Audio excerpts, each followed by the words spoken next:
How sustainable is PBF's pure play refinery business model? Welcome to the Valuation Master Class case study, where you'll learn about interesting stocks and how to value them. What's interesting about PBF is that it's tripled its debt to equity ratio recently. This is Andrew Stotz of Valuation Master Class. Let's get started. But before we do, this information is for learning purposes only. This is not investment advice or a recommendation. PBF is an energy company in the U.S.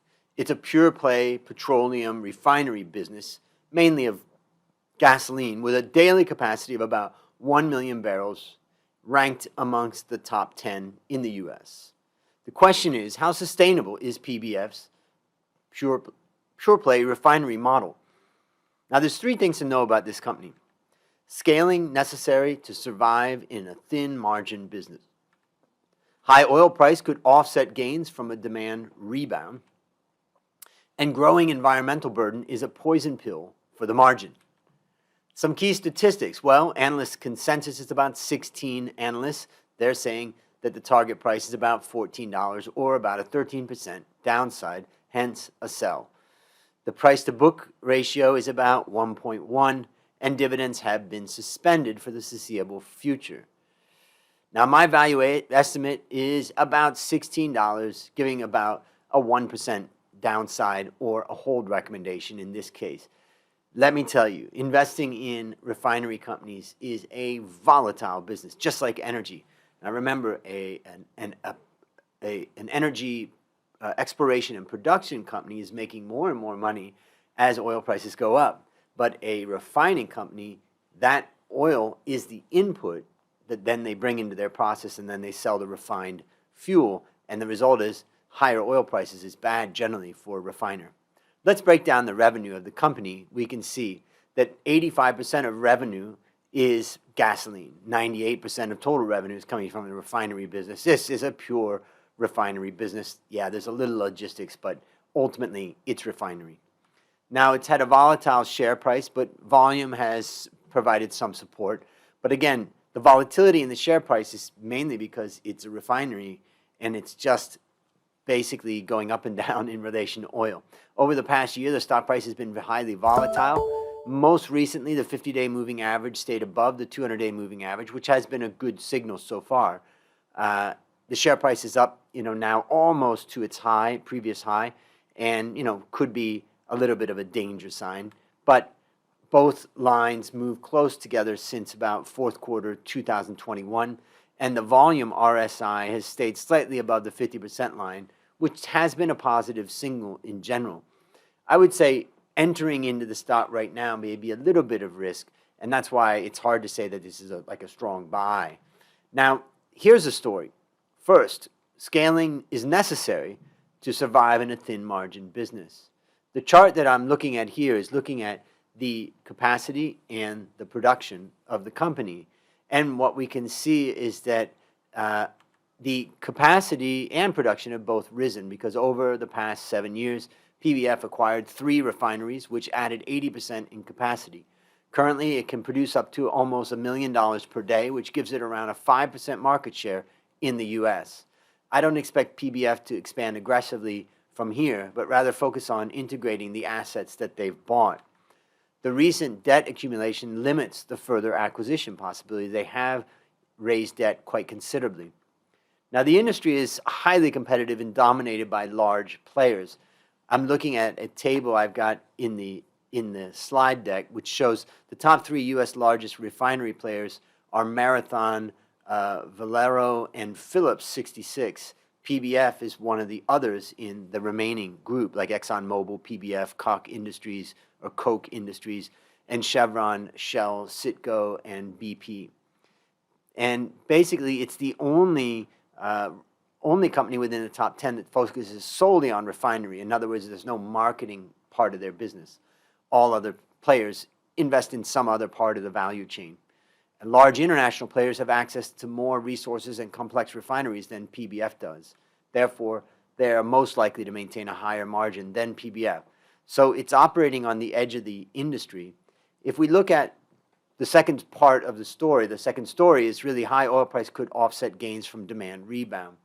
Now, I'm looking at a chart that I've created here showing the correlation between the gross margin of PBF and oil price, and it's about a negative 60% correlation, meaning oil price up, gross margin down. And right now, I'm just looking at it into 2020, and we can see that gross margin went down. It was also going down, even though oil price didn't shoot up too much in 2020. So basically, the correlation is significantly negative. Usually, lower oil price is more favorable for refinery companies as prices of end products are more sticky. It's hard for them to raise prices on their customers. Now, let's look at a relationship between PBF's gross margin and the U.S. gasoline consumption. Here we have a positive, almost 90% correlation. In other words, margin starts crashing when demand starts crashing, because when demand starts crashing, they start selling less. So there's a high correlation between the two. For the next few years, U.S. consumption is likely to increase following the post-pandemic rebound. Here I'm only showing 2020 in the chart, where we've seen a collapse in consumption, and that has started to come back substantially in the future. And currently, PBF's margin over the next 3 years could return to a range between 11 and 12%. Now, number 3 is growing environmental burden is a poison pill for the margin. So here is a chart showing the renewable identification number, also called RIN or RIN. And basically, the price of a RIN has gone from a low in 2019 of, let's say, 20 cents up to a high recently of about $1.4. Let's look into this in more detail. In 2020, PBF paid $350 million to comply with environmental standards. This equals about 2% of its revenue, putting an additional pressure on the already thin margin of the business. This is where being a big oil producer can help.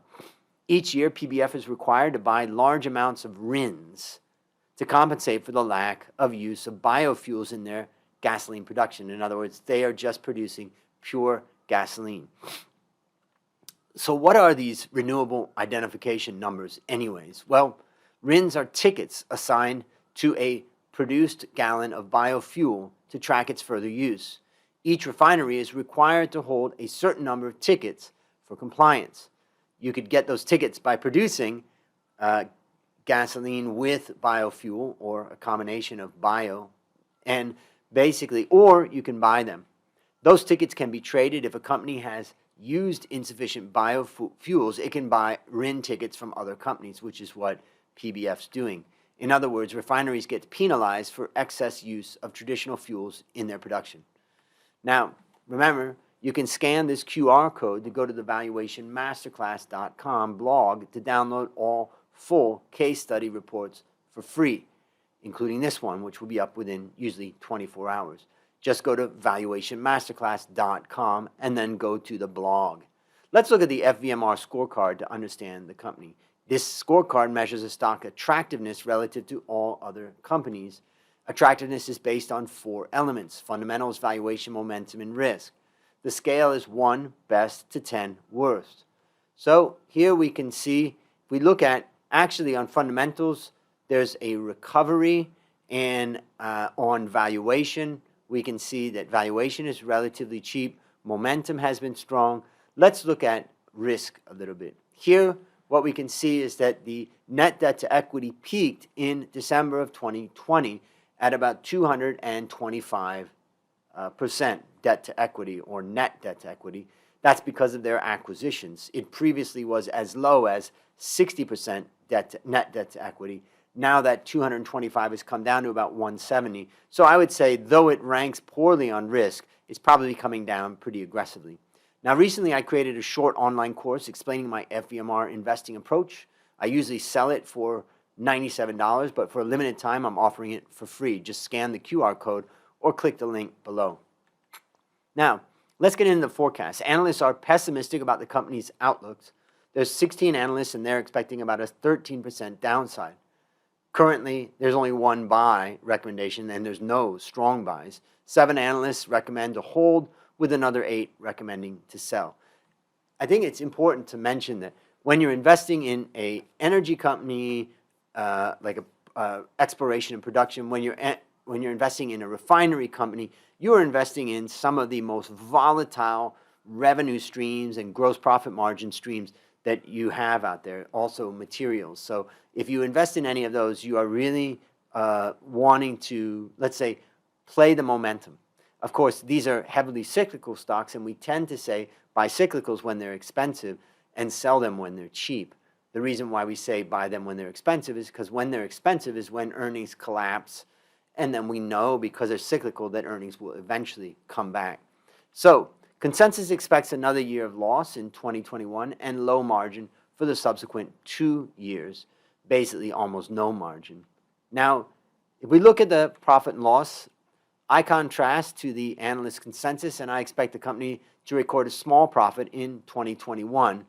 PBF was able to turn around losses and already recorded profits in second quarter and third quarter of 2021. So it's really a matter of what happened in fourth quarter. I'm going to predict there's a little bit of profit. So on the balance sheet, on the asset side, refinery companies face high working capital requirements and fluctuating inventories. Depending on how the company books it, they sometimes have to mark to market for oil price swings, so their inventories can swing considerably. And also, long-term debt. Well, let's look at this because it's getting serious. The company heavily increased its leverage during the pandemic, and basically long-term debt doubled in 2020. And basically, I'm expecting that to come down. So debt-to-equity ratio in 2020 stood at about 3 times compared to 1 times in 2019. The company is likely to spend almost all of its cash flow to repay debt over time. So let's look at some efficiency markers. Revenue per $100 of assets is very high at about 240%. Basically, 240 means that for every 100 they've invested in the refinery assets, they're generating 240 in revenue. This is an extremely high level of revenue per assets, but pure refineries tend to be that way. They operate very, very efficiently. If only most other businesses could operate as efficiently. Let's look at some ratios. Here, I want to look at the gross profit margin. Refinery type businesses, the gross profit margin is always very thin, and that's why it's more of a momentum play. Growing demand for gasoline should lead to a higher gross margin of about 11%. But remember that the average gross margin, as I teach in the Valuation Master Class, the average gross margin globally is about $29%. So the point is that refineries operate at a very thin margin. Let's look at the valuation. Well, let's start with the A-Stot's Investment Research Stock Picking Checklist. It's inspired by Peter Lynch's idea of 10 baggers, which is a stock that's gone up by 10 times. I got that from his book, One Up on Wall Street, one of the best books out there. Based on what we've done is we've done some research on what makes a 10-bagger and come up with 9 factors that drive long-term share price performance. So let's quickly go through those and see what the potential is. The first one is management, that management has a proven commitment to growth. The potential here is weak. In the past 7 years, PBF acquired 3 refineries, but focus shifts more to improving utilization rate. So really, the acquisitions may not have added that much value. Next one is growth. Number 2, the product and industry can support a decade of 10% annual growth. I would say this is a moderate potential here. Highly volatile industry with rising demand. The company is subject to rapidly changing prices. Let's look at number 3 in the checklist. Sustainable. Competitive strategy creates a sustainable high gross profit margin. That's weak. PBF rather has a disadvantage compared to large, well-integrated oil players. Quality. What I'm talking about is quality of earnings. Good earnings quality, non-core items are small or non-existent. This is weak because they're subject to fluctuating environmental liability payments in particular. The next one, number 5, is efficiency. In the long run, sales grow faster than assets. That's very good. I mean, the company is generating a high amount of asset turnover, about 240% or about 2.4 times. Number 6 is tight. Relatively low cash conversion cycle, negative is best. This one is also good. Cash conversion cycle stood at 6 days in 2020. Keep in mind, with a refinery business, you don't sit on a lot of inventory. You keep it moving through the pipes.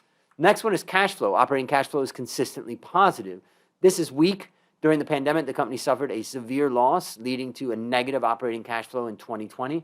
Number 8, capacity. Company has access to capital to fund growth. Here I'd say good. The company has significantly increased its leverage, which limits its access to capital. But the point is that it had enough access to capital to grow. Last one is related to the valuation. You want it to be inexpensive. Valuation is reasonable. Avoid very expensive stocks.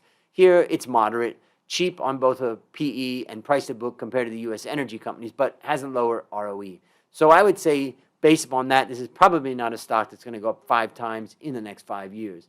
The free cash flow, as I see it there, basically CapEx in 2021 is still expected to be half the usual budget, keeping things down right now. They've been spending a lot for acquisitions. And here, let's look at the value estimate. My assumptions are that revenue growth is going to be about 23% CAGR over the next 3 years with some exceptional items during there. Gross margin of about 11%. Net margin is about, let's say, 1%. So it's not a super profitable company.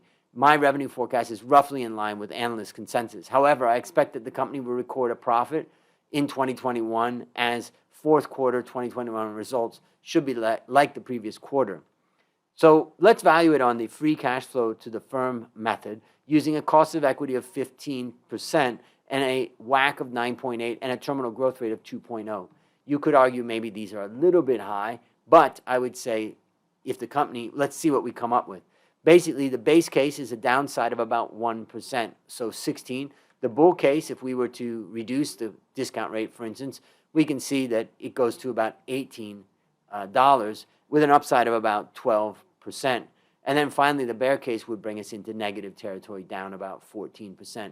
Let's review the company's world-class benchmarking scorecard just to see if we've missed anything. Here we identify a company's competitive position relative to global peers. We use a composites rank of profitability and growth that we call profitable growth. And the scale is from 1, which is best, to 10, which is worst. And here, if we look at the company's profitable growth scorecard, particularly in 2020 and in the past 12 months, when benchmarked against 310 large energy companies worldwide, it's a 9 or a 10. It's really terrible performance. And where is that performance, bad performance, coming from? Mainly from profitability. This is return on assets. It's also ranked very poorly on that space. Growth has rebounded a bit, but profitability is the area where there's opportunity. So what are the risks with the company? Well, the key risk is fluctuation in oil price. A heightened level of oil price has an adverse impact on margins, and debt accumulation limits access to further capital. And there's growing environmental pressure, and that can make the business model unattractive. So the conclusion is margins are under strong pressure when oil price remains high. Rising debt level might hinder the company from any further growth acquisitions, and future cash flows proceeds serve debt repayments. They're going to pay back the banks. Don't expect much dividends in this case. So my question to you is, how sustainable is PBF's pure play refinery model?